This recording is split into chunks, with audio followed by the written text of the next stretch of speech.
पाषाणचा दगड आहे.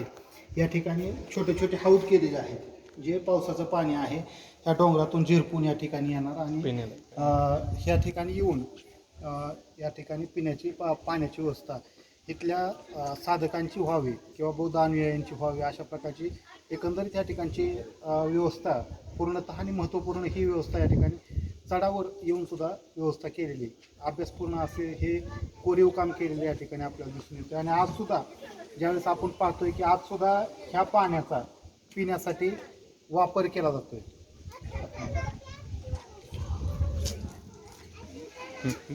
आज सुद्धा त्या ठिकाणी ह्या पाण्याचा पिण्यासाठी वापर केला जातोय. आणि या ठिकाणी जे सुरक्षा रक्षक आहेत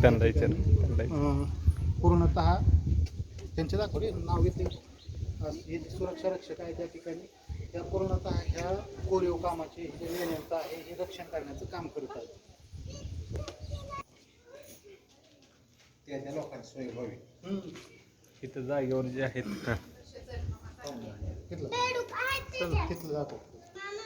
ज्या प्रकारे सांगितलं की जे जे बौद्ध आहेत, बौद्ध भिक्खू आहेत, त्या अभ्यासासाठी ह्या ठिकाणी येतात आणि त्यांच्या पाण्याची व्यवस्था केली जाते. तर ह्या ठिकाणी आणखी एक तुम्ही हा एक दगडाचा हौद पाहू शकता या ठिकाणी कोरलेला आहे, जो बौद्ध जे भिक्खू आहेत त्यांच्या पूर्णतः पाण्याची पिण्याची व्यवस्था व्हावी.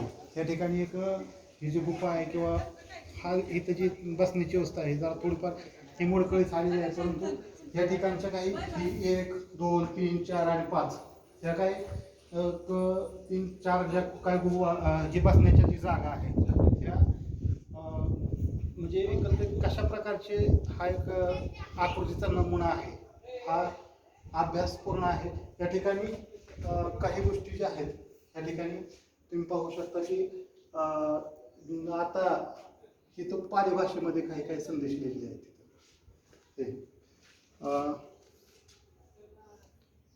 संदेश नाही, ते नाव लिहिलेलं आहे. ठिकाणी तुम्ही पाहू शकता की जे काही इथं असे पर्यटक येतात ते पर्यटक त्यांच्या इथं नावं कोरतात. एकंदरीत हे नाव काहीतरी हनुमान देसाई किंवा असं काहीतरी नाव आहे. आणि असं जे नाव कोरलं जातं ते अशा पर्यटन स्थळाचं विद्रुपीकरण हे मोठ्या प्रमाणात होत आहे. तर हे आम्ही संघर्ष न्यूजच्या माध्यमातून एवढं सांगून की हे कुठेतरी जतन झालं पाहिजे आणि त्यामुळे असे जे कृत्य आहेत हे नाही केले पाहिजे आपण. या ठिकाणी त्या प्रकारे आता आपण सुरुवातीपासून पाण्याचा असेल किंवा बौद्ध भिक्खू असतील त्यांच्या अभ्यासाची ठिकाणं असतील हे सर्व आपण या ठिकाणी पाहिले. तर या ठिकाणी एक ह्या सर्व या वास्तूकडे जाण्याचा एक मार्ग आहे, परंतु काही कारणास्तव पडझड झाल्यामुळे त्या ठिकाणी तो मार्ग बंद केलेला आहे. या ठिकाणी हौद आहेत पाणी पिण्याचे, त्याप्रमाणे ह्या ठिकाणी तुम्ही पाहू शकता पाणी पिण्याचे हौद आहेत. आणि हे जे काय अभ्यासपूर्ण असे कोरीव काम केलेलं आहे. या ठिकाणी काही कारणास्तव जे काय आहे ते बंद केलेलं आहे. आता या ठिकाणी ही लाकडी जी आहे त्यावेळेसचं जे लाकडी बांधकाम आहे आणि हे सर्व काही जी वास्तू आहे ही स्तूपाची आहे. जे काय स्तूप आहे या स्तूपाच्या आकाराचं सर्व काही या ठिकाणी हे उभा केलेलं आहे.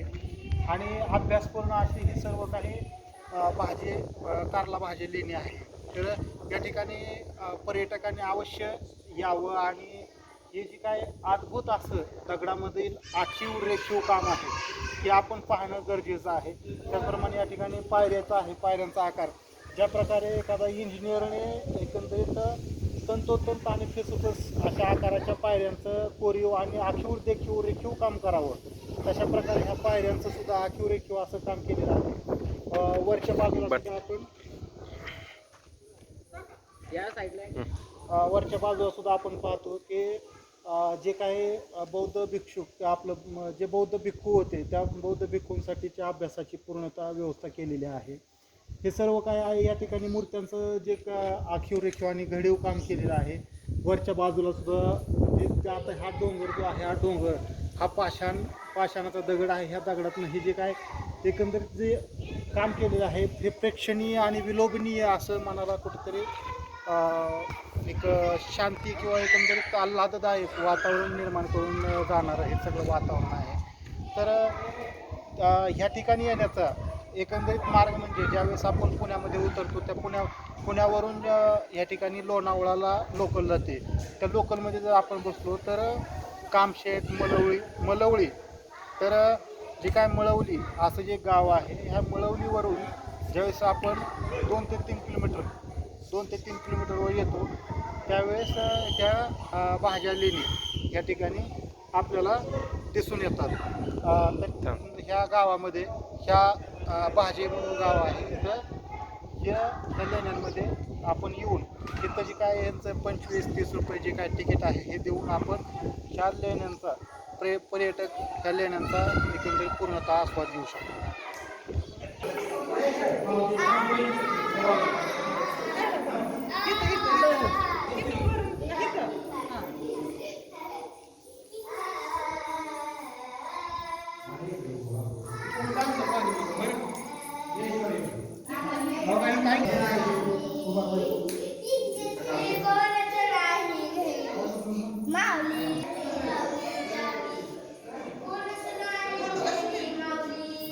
हं?